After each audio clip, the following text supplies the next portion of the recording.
उन्होंने हमें यह शिक्षा दी है कि अपनी ताकत का दुरुपयोग मत करो, अपनी ताकत का बुराइयां फैलाने के लिए उपयोग मत करो। अपनी ताकत का उपयोग करो तो समाज में जो बुराई भ्रष्टाचार फैली है उसको दूर करने के लिए अपनी ताकत का इस्तेमाल करो।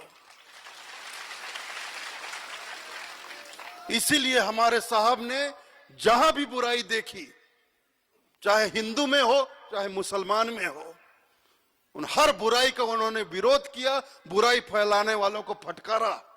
और आपको बताऊं मैं कि इस छत्तीसगढ़ में जो नकली सरकारी कुंभ मेला चलता है, 50 करोड़ एक साल में फूका जाता है। पूरे प्रशासन को झोंका जाता है व्यवस्था के लिए। नकली कुंभ मेले में आप 50 करोड़ खर्चा कर सकते हैं, तो कबीरपंथियों के 110 साल पुराने मेले में क्या आप 50 लाख भी खर्चा नहीं कर सकते हैं? तो धिक्कार है ऐसे सरकार पर और ऐसे प्रशासन पर। 1%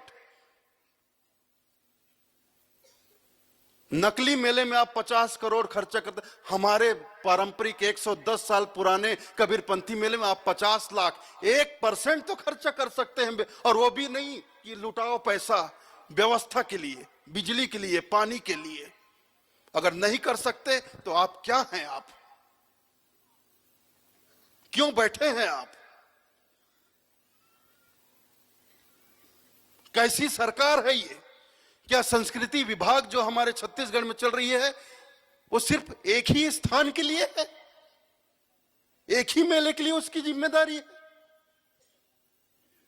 मुझे कोई आपत्ति नहीं है, मुझे कोई ऐतराज नहीं है कि आप उस जगह पर मेला लगाते, मुझे कोई आपत्ति, मुझे खुशी है कि चलो सरकार कम से कम एक धर्म कर्म का काम तो कर रही है।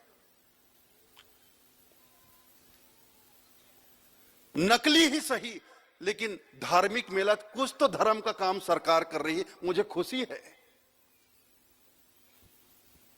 मुझे इस बात से भी कोई आपत्ति नहीं है कि उस नकली मेले में 50 करोड़ खर्चा होता है, आप 100 करोड़ खर्चा कीजिए।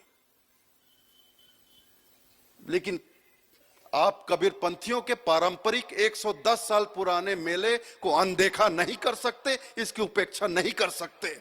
ये हमारे अधिकार की मांग है, हमको हमारा अधिकार चाहिए। हाँ, ये हम अपने अधिकार के लिए लड़ रहे हैं और अपना अधिकार हम लेकर रहेंगे।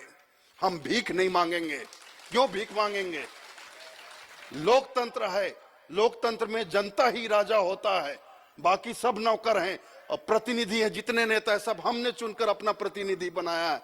और जब कोई अपना प्रतिनिधि बनाता है तो इसका मतलब ये नहीं कि वो अपना अधिकार खो देता है। हमारा अधिकार हमारे पास सही सलामत